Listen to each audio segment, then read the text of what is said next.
8:48 PM ETplayJim Trotter explains why Colin Kaepernick is facing an uphill battle in filing a grievance against NFL owners. Colin Kaepernick and his representatives face a high bar to prove that NFL owners have colluded to keep him out of the league this season, as alleged in a grievance filed Sunday. The NFL's collective bargaining agreement, which governs such disputes, makes clear that the failure to sign a player is not in itself enough to prove collusion.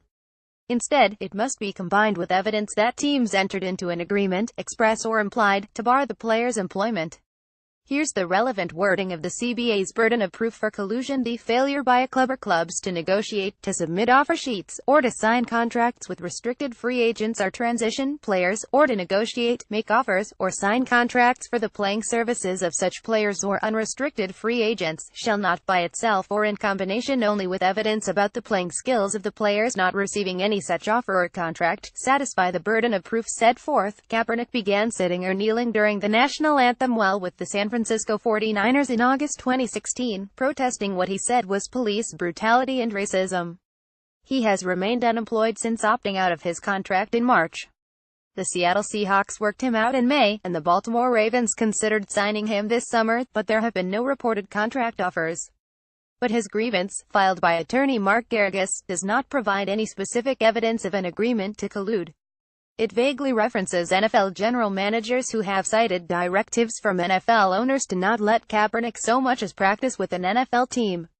It also accuses owners of submitting to the demands of President Donald Trump, whom it terms an organizing force and squashing what has become a weekly protest among at least some NFL players. In the end, however, Garrigus asserts that the mere suspicion of collusion against Mr. Kaepernick has risen to the level of concrete and actual collusion. It is no longer a statistical anomaly but instead a statistical impossibility that Mr. Kaepernick has not been employed or permitted to try out for any NFL team since the initiation of his free agency period. It'd be hard to seriously argue that Colin Kaepernick couldn't help certain NFL teams on the field this season. Ezra Shaw Getty Images. Reasonable people can debate Kaepernick's skill and ability level, but it would be impossible to rank him below the 89 quarterbacks on NFL rosters as of last Friday. There is no question that he is a better quarterback than some who have jobs, and perhaps some who have starting jobs as well. But that fact, and yes, I'm comfortable calling it a fact, doesn't seem to satisfy the burden of proof required by the CBA. It seems clear that all 32 teams have reached the same conclusion on Kaepernick, if for different reasons.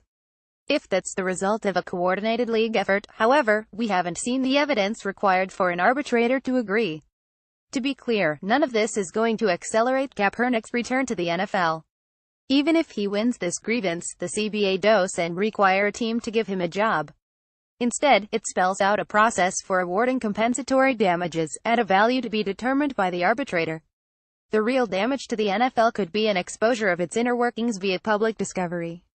There will be more to come from this story, for sure.